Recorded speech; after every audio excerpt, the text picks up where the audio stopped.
So, dito na tayo sa part 2 natin, dito sa ating battery holder. So, ang gagawin natin dito is babaklasin muna natin yung ating battery para maiporma natin kung paanong style ba yung gagawin natin dun sa ating handle. So, let's go.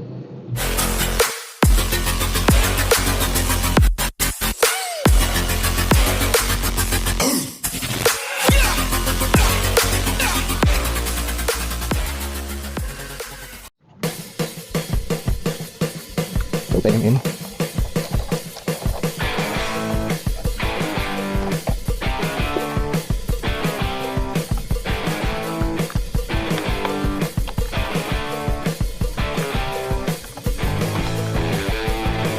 gawin natin itong ating mga battery terminal.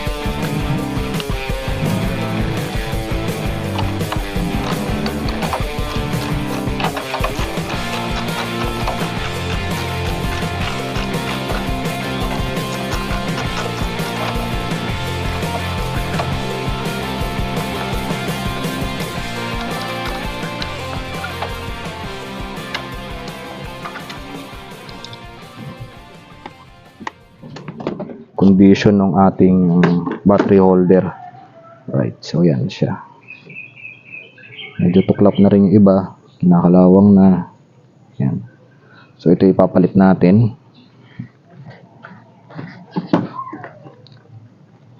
Chinek ko naman na siya. So pagka diretso, okay naman.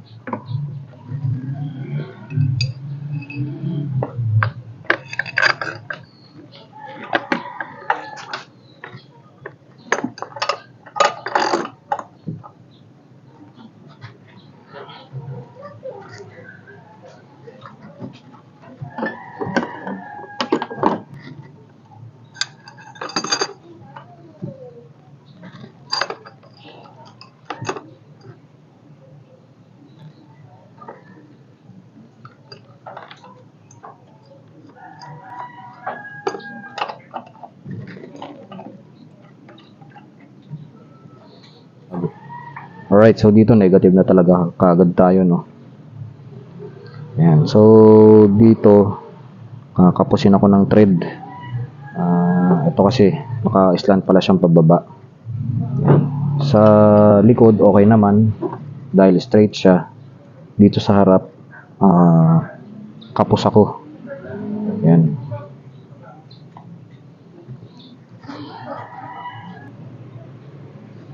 Ito, ang kailangan natin na dagdag dun sa haba ng thread niya. Right? So, bukod sa magbubutas tayo ng ng base ng battery, isa pa yun sa gagawin natin. Papaduktungan pa natin to ng thread.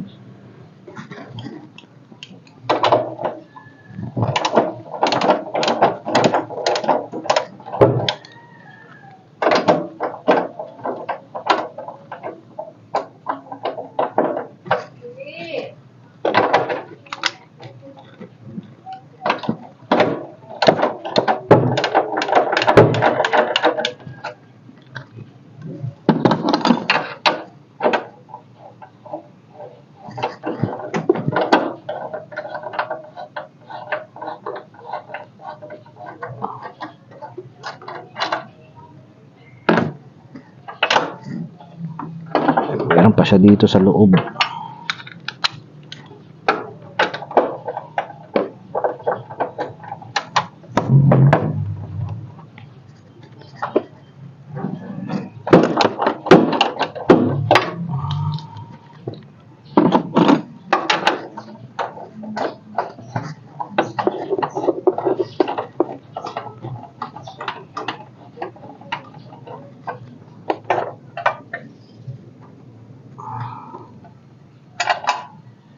Then, isa pa dito sa loob.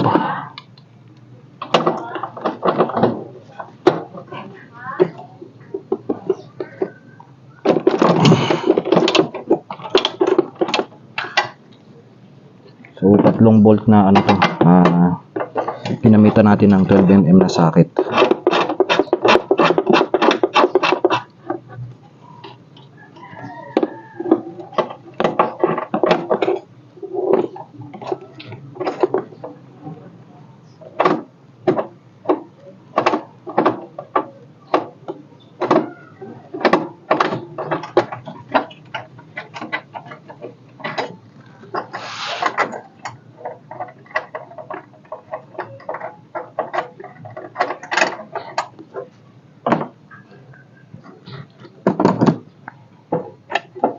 Tanggalin natin tong mga konekta.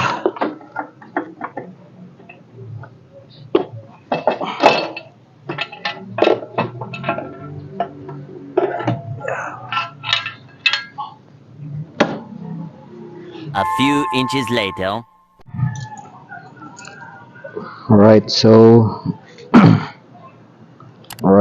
ito na. Nabutasan na natin yung ating base plate ng battery. And then instead na nagpaduktong ako, bumili na lang ako, total mura lang naman. So ito is 30 pesos, may kasama na siyang nut. Ito is 10 pesos stainless para mapalitan ko yung isa. Yan. So magkaiba kasi sila ng thread. Kaya binilang ko na lang siya ng sariling lock. And then dito kung mapapansin nyo, dalawa to. Yan, si stock. Gagamitin natin yung isang mahaba.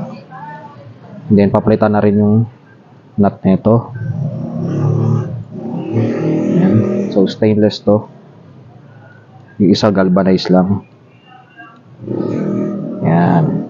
So magkaiba siya ng design, no? Pero at least okay lang. Mas madali siyang tanggalin or i-lock. Yan. Hindi mo na kailangan ng tools, kahit kamay lang pwede na. Alright, so kabit na natin.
So ito, naputol ko na yung kapraso dito para hindi masyadong masikip pagka hinok natin dito sa harap. Then pinutulan ko na rin yung taas niya, no, dahil masyado siya mataas kanina. And then itong mga nut natin kanina medyo masikip. Ang ginawa ko, pinukpok ko siya ng paganon. Habang nagay siya dyan, pinukpok ko lang siya para mag-compress lang siya, no? Kasi sumasagi dun sa pinaka-bracket natin. Alright, so try natin ulit. Hopefully okay na siya at wala tayong babaguhin pa.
Siguro maganda rin dito, no? Papalitan natin yung battery terminal natin.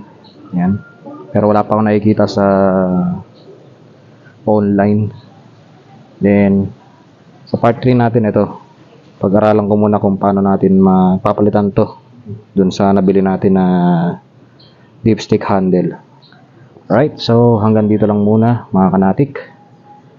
Mga ka-idsi, hopefully kahit pa paano is nakatulong itong video vlog natin for today. So you know the drill, please like, share, and subscribe, and don't forget to hit the notification bell para lagi kayong updated sa mga videos na i-upload pa natin. Once again, akong lingkod, Click Natik, signing off.